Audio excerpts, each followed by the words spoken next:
vers la formation d'un gouvernement au Maroc. Le nouveau Premier ministre Saad Eddine El Othmani a annoncé qu'il était parvenu à un accord de coalition avec 5 autres partis, mettant ainsi fin à 6 mois de blocage politique.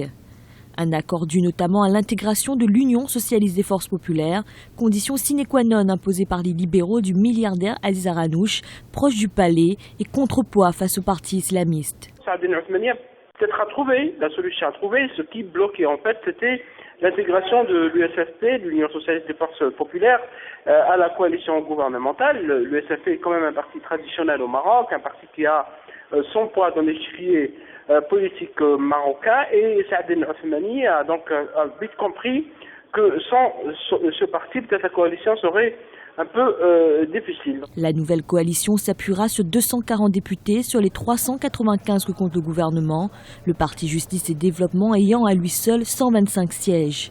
Le gouvernement de Saad Eddine El Othmani, numéro 2 du PJD, dispose désormais d'une majorité stable. La majorité stable, elle est importante, surtout dans la conjoncture économique, politique et sociale au Maroc.